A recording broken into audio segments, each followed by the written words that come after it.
안녕하세요. 오늘 영상에서는 최근 정치권에서 뜨겁게 논란이 되고 있는 이재명 대통령 계엄 가능성 발언과 그에 대한 반발, 그리고 한동훈 전 대표의 대응을 집중적으로 살펴보려 합니다.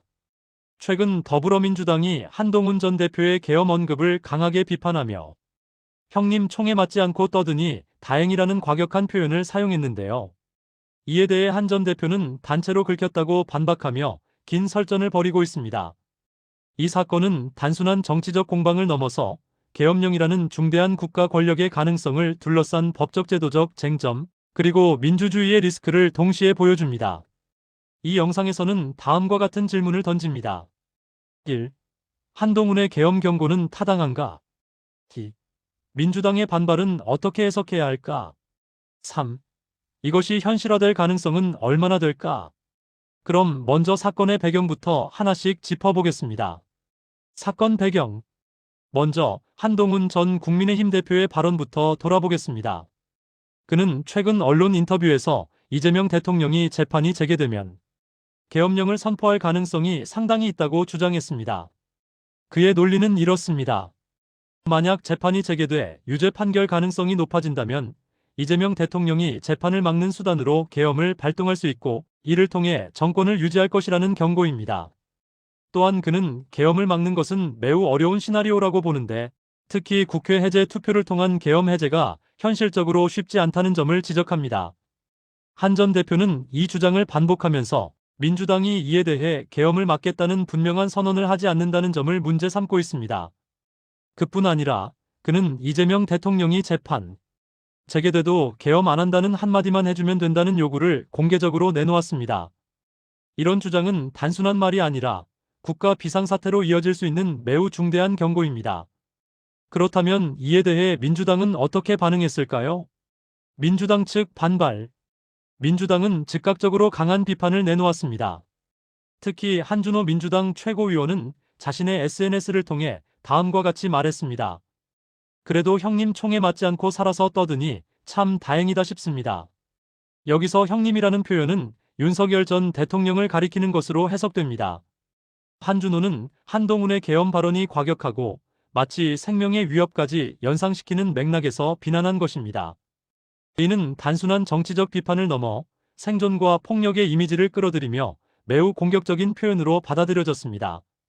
이런 반발이 나오자 한동훈은 민주당이 저를 인신공격으로 몰고 있다며 반박했고 동시에 민주당 의원들이 이재명이 계엄하면 민주당이 막는다라는 말을 해야 한다고 주장했습니다.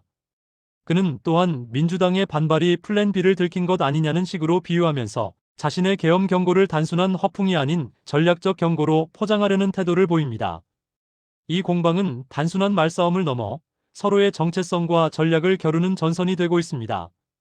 한동훈의 반박과 추가 주장. 한동훈은 민주당의 공격에 대해 페이스북 글로 대응했습니다. 그의 핵심 주장은 다음과 같습니다. 1. 민주당의 플랜 B 주장. 그는 민주당 정권의 플랜 B가 계엄이라는 표현을 사용하면서 민주당이 재판 재개를 막기 위한 비상권력 수단으로 계엄을 고려하고 있다는 의심을 피력했습니다. T. 행동 촉구. 이재명 대통령이 재판 재개돼도 계엄 안 한다는 발언을 공개적으로 하라고 요구하며 민주당이 계엄 우려를 명확히 반박할 것을 촉구했습니다. 3.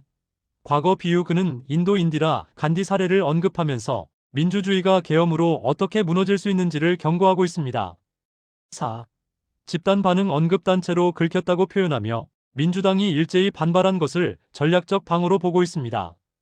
이러한 주장은 그가 단지 위협만을 던지는 것이 아니라 실제로 계엄 가능성을 정치적 무기로 사용하고 있다는 해석을 낳게 합니다. 법적 쟁점 분석. 그렇다면 한동훈이 말하는 계엄 가능성은 실제로 법제도적으로 얼마나 현실적인가요? 계엄령의 헌법적 근거. 한국 헌법에는 계엄에 대한 규정이 존재하며 비상사태 시 계엄 선언이 가능하지만 그 요건은 매우 제한적입니다. 국회 해제 투표. 과거 계엄이 선포되었을 때 계엄 해제는 국회 투표를 통해 이루어질 수 있었습니다. 하지만 한 전 대표는 이번 시나리오에서는 다수당인 민주당이 계엄에 찬성할 경우 해제 투표가 쉽지 않을 수 있다는 점을 지적합니다. 권력 남용의 위험성. 계엄이 발동되면 행정부의 권한이 사법부를 넘어서는 형태가 되기 때문에 법치주의와 민주주의에 큰 리스크가 있습니다. 과거 사례와 비교 역사적으로 인도 인디라 간디는 선거법 위반 판결을 계엄으로 무력화시킨 바 있습니다. 한 전 대표는 이 사례를 거론하며 계엄이 현실적인 권력 수단이 될 수 있음을 경고합니다. 이처럼 계엄 가능성은 단순한 허세가 아니라 법적으로도 고려될 여지가 있는 중대한 사안입니다. 정치적 의미와 리스크. 이 공방이 단순한 발언 싸움이 아니라 국가와 정당의 전략적 계산이라는 점은 매우 중요합니다. 한동훈의 발언은 민주당에 대한 압박이자 자신이 국가위기 감지자라는 이미지를 강화하는 수단입니다. 민주당의 반발은 명분 싸움입니다. 계엄은 있을 수 없는 일이라는 정치적 경고를 무시할 수 없습니다. 여론 측면에서도 위험이 존재합니다. 계엄이라는 단어 자체가 국민 불안을 자극하고 정치적 불신을 키울 수 있습니다. 외교적 리스크도 배제하기 어렵습니다.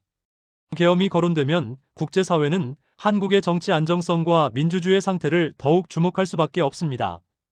미래 시나리오. 마지막으로 앞으로 가능한 시나리오들을 전망해 보겠습니다. 1. 재판 재개 유죄 계엄 경고 현실화. 재판이 재개되고 유죄 가능성이 높으면 한동훈이 주창한 계엄 시나리오는 실제 정책 논의로 이어질 수 있습니다. 이 경우 민주당이 계엄을 막겠다는 분명한 선언을 하지 않으면 정치적 불확실성은 커질 것입니다. 민주당의 대응. 민주당이 계엄 막겠다는 입장을 공식화하면 한동훈의 경고를 어느 정도 제압할 수 있습니다. 반대로 명확한 반박을 하지 않으면 한 전 대표의 전략이 힘을 얻을 수 있습니다. 3. 여론과 외교 반응. 국민이 계엄 가능성 자체에 충격을 받을 수 있고 이는 민주당 한 전 대표 모두에게 부담이 됩니다. 국제적으로도 민주주의의 후퇴 위험성이라는 프레임이 생길 수 있습니다. 4. 정치적 게임 체인지. 한동훈이 이 발언을 실체화된 위기로 만드는 전략을 택할 경우 전국은 매우 긴장 상태로 전환될 수 있습니다. 반대로 경고만으로 부담을 던지고 물러나는 전략이라면 그는 경계하는 목소리로서의 이미지만 더 공고히 할 수 있습니다. 결론 및 메시지. 지금 벌어지고 있는 논란은 단순한 정치적 수사가 아닙니다. 계엄령이라는 국가 권력의 비상 발동 가능성을 둘러싼 경고, 명분, 그리고 전술이 섞여 있습니다. 한동훈 전 대표는 자신의 주장을 통해 민주당에 압박을 가하면서 동시에 계엄 가능성을 현실적 위협으로 제시하고 있습니다. 민주당은 이에 대해 명확한 입장을 표명하는 것이 중요합니다. 그리고 무엇보다 중요한 것은 국민의 경계심입니다. 국가 권력의 비상수단이 다시 정치, 게임의 카드로 쓰일 수 있다는 가능성은 민주주의의 기본 원칙을 다시 한번 돌아보게 만듭니다. 여러분은 어떻게 보시나요? 한동훈의 경고는 과도한 정치적 레토릭인가 아니면 실제 가능한 시나리오인가? 민주당은 계엄을 막겠다는 더 강한 대응을 해야 할까? 국민의 입장에서는 어떤 목소리를 내는 것이 중요할까? 댓글로 여러분의 생각을 남겨주세요. 시청해주셔서 감사합니다. 다음 영상에서 또 뵙겠습니다.